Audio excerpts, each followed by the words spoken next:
6 दिसंबर 1946।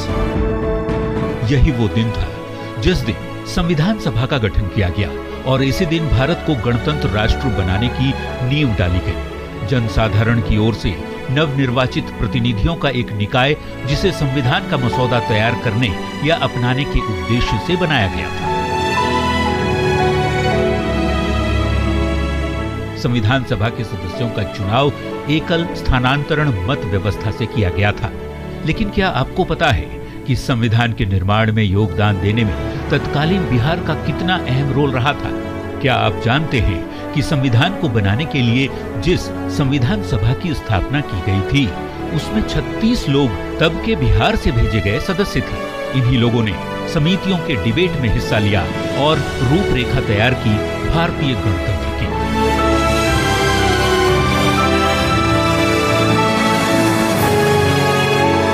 सईदानंद सिन्हा साहब के बाद एक फुल टाइम स्पीकर की बात आई तो डॉक्टर राजेंद्र प्रसाद को चुना गया और राजेंद्र बाबू के ही नेतृत्व में और उनके ही एक तरह से मशवरे और सुझाव में बहुत सारे काम संविधान सभा के हुए। बहुत सारे ऐसे मामले थे जहां पर कुछ कठिनाइयां होती थीं तो उनका इंटरवेंशन, उनका हस्तक्षेप और उनका जो रचनात्मक सुझाव था वो बहुत काम आया।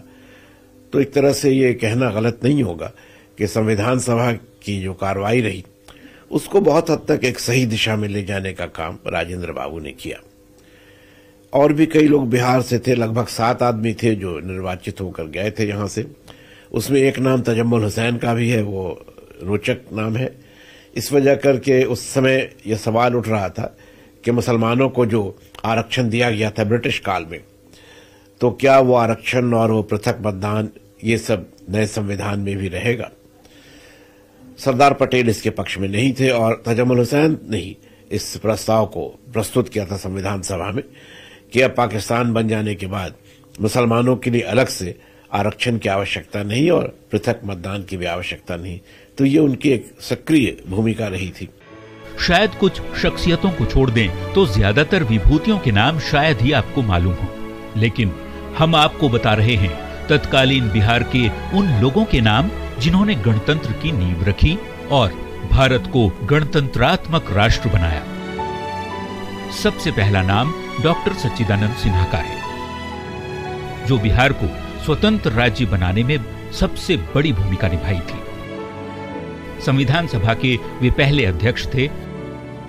अस्वस्थता के चलते ज्यादा दिनों तक पद पर नहीं रहे। उनकी जगह डॉक्टर राजेंद्र प्रसाद को संविधान सभा का अध्यक्ष बनाया गया।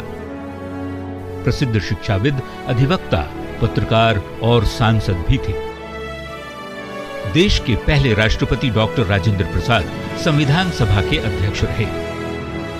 सिवान जिले के जीरादेई गांव में 3 दिसंबर 1884 को जन्म हुआ था। राजेंद्र बाबू एक मेधावी छात्र, एक सफल वकील थे।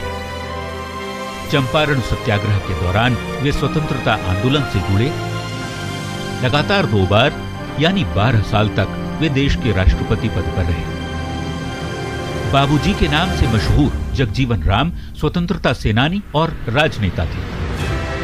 आजाद भारत की पहली सरकार में देश के सबसे युवा मंत्री के रूप में चयनित हुए। बाद में देश के उप प्रधानमंत्री भी बने। भोजपुर के चंदवा गांव में जन्मे जगजीवन बाबू दलितों को अधिकार दिलाने के लिए संघर्षरत रहे। कामेश्वर सिंह दरभंगा राजघराने के आखिरी उत्तराधिकारी माने जाते हैं। वे एक सक्रिय राजनेता, उद्योगपति और समाजसेवी थे। उन्होंने 2 बार गोलमेज सम्मेलन में भागीदारी की। BHU सहित कई शिक्षण संस्थानों की स्थापना में उनका अमूल्य योगदान रहा। बाबा साहेब भीमराव अंबेडकर विश्वविद्यालय मुजफ्फरपुर के पहले कुलपति थे श्याम नंदन सहाय। 1930 से 37 तक बिहार लेजिस्लेटिव काउंसिल के मेंबर रहे, संविधान सभा के सदस्य भी रहे। पहली और दूसरी लोकसभा में मुजफ्फरपुर सीट का प्रतिनिधित्व किया था। 1957 में इन्हें पद्म विभूषण सम्मान से नवाजा गया। जयपाल सिंह मुंडा एक मशहूर हॉकी खिलाड़ी, एक बेहतरीन लेखक और आदिवासियों के लिए संघर्ष करने वाले राजनेता थे। जन्म पाहनटोली गांव में हुआ था, जो आज खूंटी जिले में पड़ता है। संविधान सभा में आदिवासियों के हक के लिए ये काफी मुखर रहे। 1938 में आदिवासी महासभा की स्थापना की थी। विनोदानंद झा देवघर के रहने वाले थे। 1961 से 1963 के बीच बिहार के मुख्यमंत्री रहे। उन्होंने लोकसभा चुनाव में दरभंगा का प्रतिनिधित्व किया था। 1937 से ही वे बिहार लेजिस्लेटिव असेंबली के सदस्य रहे। डाल्टनगंज के रहने वाले जदुवंश सहाय बड़े स्वतंत्रता सेनानी थे। भारत छोड़ो आंदोलन के वक्त वे बेहद सक्रिय थे। संविधान सभा के सदस्य के रूप में संसद पहुंचे। देवेंद्र नाथ सामंत सिंहभूम जिले के सक्रिय स्वतंत्रता सेनानी माने जाते थे। 1927, 1930 और 1933 में सिंहभूम से बिहार उड़ीसा विधान परिषद के सदस्य चुने गए। 1946 से 1950 तक बिहार लेजिस्लेटिव काउंसिल के सदस्य भी रहे। बोनीफास लकड़ा लोहरदगा के दोबा गांव में इनका जन्म हुआ था। छोटा नागपुर और संथाल परगना क्षेत्र में आदिवासियों की आवाज, आदिवासियों की सुरक्षा को लेकर महत्वपूर्ण भूमिका भी निभाई थी। भागलपुर के रहने वाले थे बनारसी प्रसाद झुनझुनवाला। पहली और दूसरी लोकसभा में भागलपुर सीट का प्रतिनिधित्व किया। मधेपुरा के रहने वाले थे बाबू कमलेश्वरी प्रसाद यादव। संविधान सभा के लिए खगड़िया क्षेत्र से निर्वाचित हुए थे। 1952 और 1972 में वे उदाकिशुनपुर सीट से विधायक बने। रामनारायण सिंह हजारीबाग के स्वतंत्रता सेनानी थे। संविधान सभा में अहम भूमिका निभाई थी। पहली लोकसभा के सदस्य भी बने। छोटा नागपुर केसरी के नाम से भी जाने जाते थे। सत्यनारायण सिन्हा, इनका जन्म दरभंगा के शंभुपट्टी में हुआ था। 1926 से 1930 तक बिहार लेजिस्लेटिव काउंसिल के सदस्य रहे। 1934 और 1945 में सेंट्रल लेजिस्लेटिव असेंबली के लिए निर्वाचित हुए। मध्य प्रदेश के राज्यपाल भी बनाए गए थे। सारंगधर सिन्हा पहली और दूसरी लोकसभा में पटना सीट का प्रतिनिधित्व किया था। बिहार लेजिस्लेटिव असेंबली के सदस्य रहे थे। शिक्षा, वित्त, जेल सुधार, हिंदी कमेटी और हरिजन कमेटी पर कई सुझाव दिए। पटना और रांची विश्वविद्यालय के वाइस चांसलर भी रह चुके थे। श्री कृष्ण सिंह बिहार के पहले मुख्यमंत्री थे। बिहार केसरी के नाम से भी जाने जाते हैं। 1937 से लेकर 1961 तक वे लगातार बिहार के मुख्यमंत्री बने रहे। आधुनिक बिहार के निर्माता भी कहे जाते हैं। बिहार के चौथे मुख्यमंत्री थे कृष्ण वल्लभ सहाय। 1920 से ही स्वतंत्रता संग्राम से जुड़ गए थे। 1937 में वे बिहार लेजिस्लेटिव असेंबली के सदस्य चुने गए। ब्रजेश्वर प्रसाद संविधान सभा के सदस्य रहने के साथ ही अंतरिम संसद के सदस्य भी रहे। पहली, दूसरी और तीसरी लोकसभा में गया का प्रतिनिधित्व किया। पूर्णिया के मजगांव में पैदा हुए मोहम्मद ताहिर पहले मुस्लिम लीग के नेता थे। बाद में कांग्रेस से जुड़े, उच्च शिक्षा अलीगढ़ मुस्लिम विश्वविद्यालय से हासिल की। 3 बार बिहार लेजिस्लेटिव असेंबली के सदस्य चुने गए। मुजफ्फरपुर में जन्मे दीप नारायण सिंह 1921 में आजादी की लड़ाई में शामिल हुए। Bihar and Orissa legislative council और फिर बिहार लेजिस्लेटिव काउंसिल के सदस्य रहे। आजादी के बाद राज्य सरकार में मंत्री और 18 दिनों के लिए मुख्यमंत्री भी बने। तजामुल हुसैन एक राष्ट्रवादी नेता थे।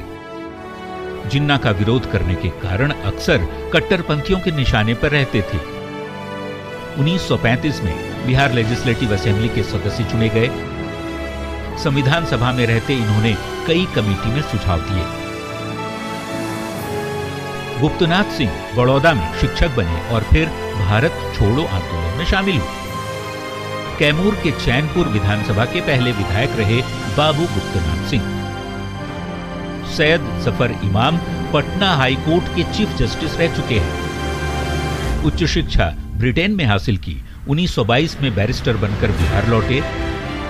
1943 से 1953 तक वे पटना हाई कोर्ट के जस्टिस रहे, फिर चीफ जस्टिस बनाए गए।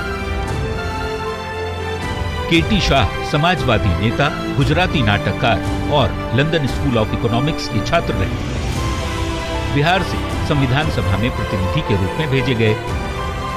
1938 में गठित नेशनल प्लानिंग कमेटी के सदस्य थे।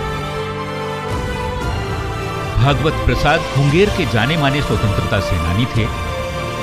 सूर्यगढ़ा, लखीसराय, बढ़ैया विधानसभा के विधायक बने। संविधान सभा में इन्हें भेजा गया था। डॉक्टर रघुनंदन प्रसाद बिहार में दलितों के लिए संघर्ष करने वाले प्रमुख नेताओं में से एक थे। 1937 में गठित बिहार प्रदेश दलित वर्ग संघ के सचिव बनाए गए। 1937 में ही वे मुंगेर सुरक्षित सीट से चुने गए थे। चंद्रिका राम, इनकी पहचान दलितों, वंचितों को हक दिलाने वाले नेता के रूप में रही है। 1948 से 1964 तक बिहार स्टेट डिप्रेस्ड क्लासेस के अध्यक्ष रहे। जगत नारायण 2020 से आजादी के आंदोलन में जुड़कर कई बार जेल भेजे गए। डॉक्टर राजेंद्र प्रसाद और मदन मोहन मालवीय के अनुयायी थे।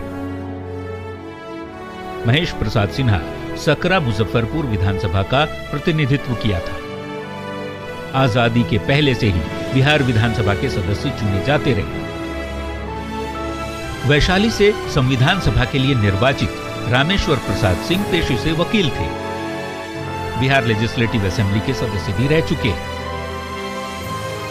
हुसैन इमाम ने संविधान सभा में बिहार का प्रतिनिधित्व किया था। जिन्ना के करीबी मित्रों में से थे। पाकिस्तान बनने के बाद वहीं चले गए। मौलाना मजरूल हक द्वारा स्थापित अखबार द मदरलैंड से जुड़े थे मोहम्मद लतीफुर रहमान। बाद में वे संविधान सभा के सदस्य बने। श्री नारायण मेहता 1926 से 1945 तक मुजफ्फरपुर डिस्ट्रिक्ट बोर्ड के सदस्य थे। 1942 के बाद वे राष्ट्रीय राजनीति में सक्रिय हो गए। अमीय कुमार घोष स्वतंत्रता सेनानी के तौर पर इनकी पहचान थी। तत्कालीन डाल्टनगंज के पहले विधायक थे। बैरिस्टर पीके सेन का पूरा नाम प्रशांतो कुमार सेन था। आज का पटना तारामंडल भवन ही सहाय सदन के नाम से जाना जाता था। ब्रह्म समाज के अनुयायी थे। इन्होंने कई किताबें भी लिखी। भारत को गणतंत्र बनाने में तत्कालीन बिहार की कई विभूतियों का योगदान रहा। कई ऐसे शख्सियतों ने अपनी राय और अपने विचारों से संविधान निर्माण में महत्वपूर्ण भूमिका निभाई। बिहार के स्वतंत्रता सेनानी और उनके योगदान को हम याद कर रहे हैं। स्वतंत्र भारत से गणतंत्र भारत का जिन्होंने नींव रखी, जिन्होंने सफर तय किया। आज 74वें गणतंत्र दिवस के मौके पर पूरा देश उन स्वतंत्रता सेनानियों को याद कर रहा है।